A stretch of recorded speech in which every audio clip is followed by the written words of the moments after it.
E aí, pessoal, bem-vindos ao Coruja Verso. Eu me chamo Diego e hoje é dia de análise dos capítulos 38 e 39 de Shumatsu no Valkyrie. Continua a luta entre Shiva e Raider Tamemon. E olha, tá se arrastando, hein? Eu esperava que tivesse sido concluído, não concluiu ainda.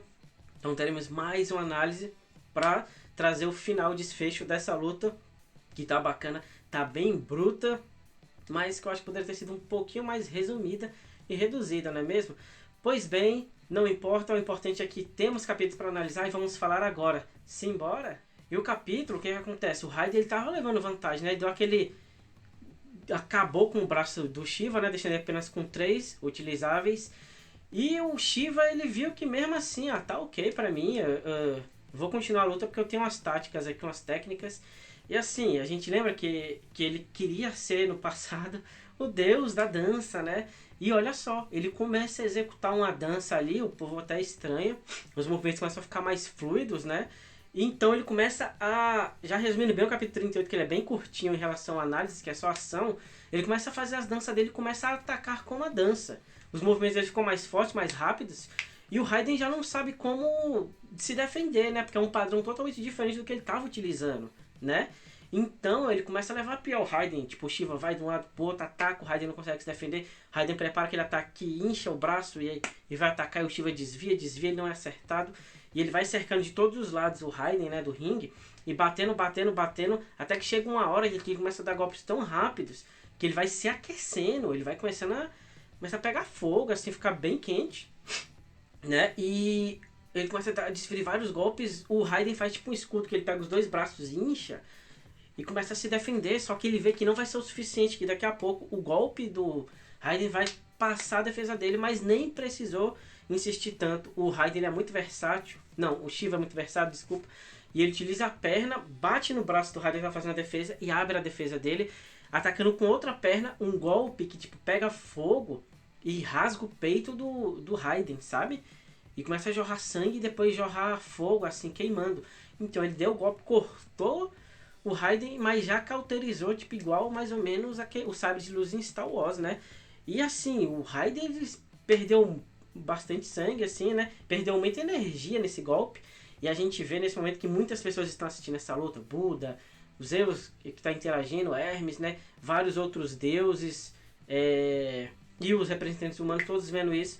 E já estavam achando que agora é o fim do Raiden, não é possível, depois desse golpe, desse dano tão sério, ele não tem como se recuperar. Mas a única pessoa que estava tranquila ali naquele local era o Raiden. Ele tinha, como nós vamos ver, vários outros truques, várias outras habilidades que ele vai mostrar. Então acabou o 38 assim, ele reagindo com um sorriso. E ele agora vai usar as técnicas dele, né? Já que teve esse capítulo que foi totalmente favorável ao Shiva. E agora nós vamos começar o capítulo que é do Raiden. E o que acontece? A gente tem o flashback dele completo, né? Até um rapaz que estava comentando no... acho que é no Manga Livre, eu não quero o capítulo acho que era o 36. Ele falou que faltava ainda apresentar o passado do Raiden realmente. Eu achei que no finalzinho do combate ele ia começar a ter umas lembranças, mas já foi nesse capítulo que mostra realmente como é que foi o passado dele desde criança até ele chegar no ápice de o mestre de sumo, o mais forte de todos. E o que aconteceu? Quando ele era pequeno, depois que ele conseguiu já se levantar e tudo mais, ele começou a brincar, a treinar sumo com seus amigos, né? Uma vez ele foi treinar com um cara mais velho e ele deu um golpe tão forte que traumatizou esse outro rapaz. Então o Raiden ele olhou assim e falou, nossa, ele ficou marcado, ele ficou assustado por causa da reação da outra pessoa. Foi um golpe muito forte, né? Desde pequeno, já não tendo controle do seu corpo, da sua força, é como se fosse atropelado por um caminhão, né? Se ele usasse muita força. Então, o Raiden, ele tá em casa muito triste, né? E pergunta pra mim, mãe, por que isso acontece comigo? Eu só queria ser uma criança normal. E a mãe fala, olha, você tem que agradecer a Deus, porque quando você não conseguia se levantar, eu pedi a Deus, eu rezei a Deus para que ele te desse forças para você ter uma vida normal. Para que você pudesse sair da cama, pudesse brincar e tudo mais. Então você não pode ter raiva, você tem que agradecer a Deus. E mais uma coisa, já que você tem uma força tão grande, tão descomunal, você deveria usar em prol dos necessitados, das pessoas mais fracas. Você deveria ajudá-las. Então isso virou um mantra, virou como se fosse um mandamento pro Raiden, né? Ajudar as pessoas mais fracas, o que deveria ser para todos nós, não é mesmo? Então a gente vê uma série de sucessões de acontecimentos que, assim, ele ajuda as pessoas, mostra ele ajudando lá a empurrar uma pedra, mas a gente vai entendendo que no decorrer da vida dele, ele vai sempre ajudando no que pode, nas suas tarefas, né, com a sua força física, até que chega um dia que tem uma erupção ali perto da vila dele. Muitas pessoas morreram nessa erupção, mas o problema foi que as cinzas, a fumaça do vulcão, que é muito tóxica, ela pegou as plantações ali, as lavouras, né?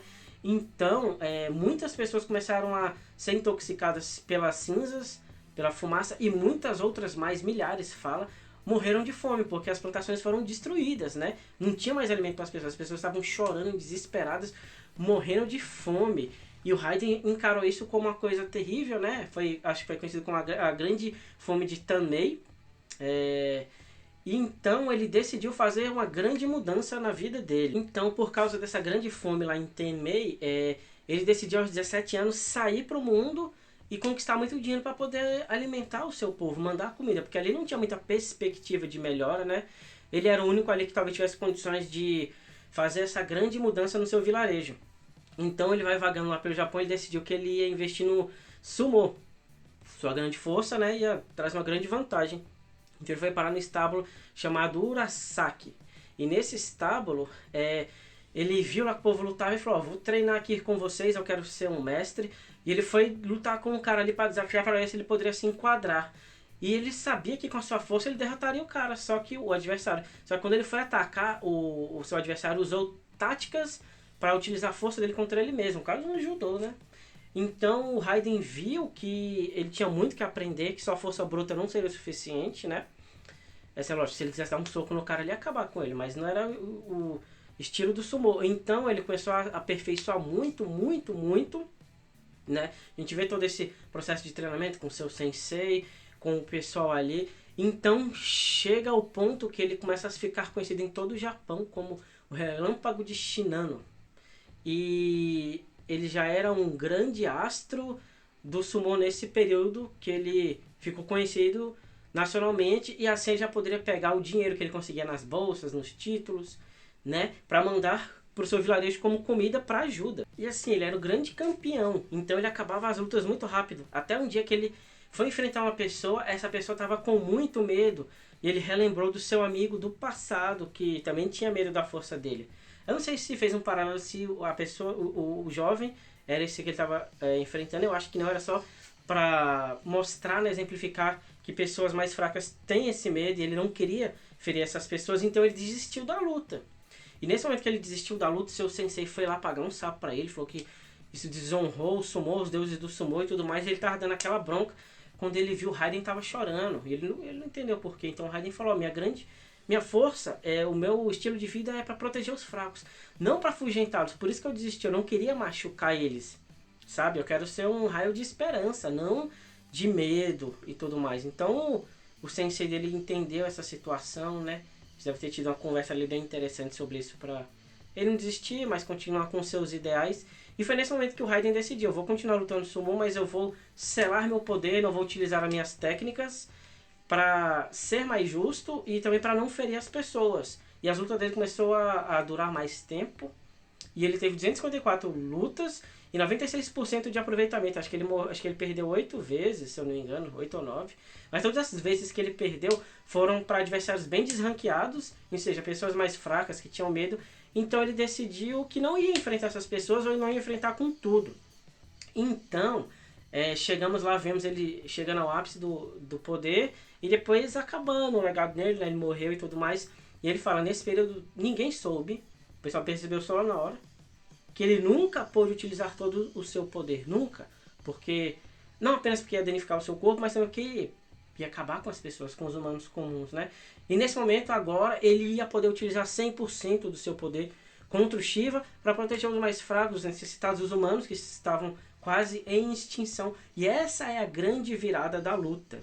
Então ele começa a concentrar todo o seu poder com a ajuda da voluntária, ele consegue segurar, aguentar o seu corpo, e ele vai utilizar uma das 4 técnicas que ele tinha selado. As técnicas é o Tempo. O que acontece? Ele incha o braço mais uma vez, igual daquelas vezes que ele ia bater com força, mas ele muda. Toda a potência vai para a palma da mão dele. E quando essa potência vai para a palma da mão, ele ataca o Shiva, né? Com um tapão mesmo, um golpe de frente. O Shiva sente que é perigoso, então ele faz a proteção. Quando ele faz essa proteção, ele vê que não vai aguentar, ele não vai aguentar segurar, né? Então, dito e feito, o golpe do Raiden quebra a defesa do Shiva e acerta o rosto dele, arremessando ele para longe. Mas o maior impacto é que arrancou 2 braços do Shiva. E se eu não me engano, não foi um dos braços que já estava danificado, que ele não conseguia mexer. Foi 2 braços bons, ou seja, agora o Shiva só tem um braço para enfrentar o Raiden, né? Ele recebeu esse golpe potente. E assim, eu não sei se o Raiden vai conseguir utilizar as outras técnicas, né? Porque tem que ter uma balanceada, né? Se ele tem 4 técnicas dessas, tem que ter um ponto negativo de desgaste. Senão vai ser muito fácil ele acabar com o Shiva agora, né?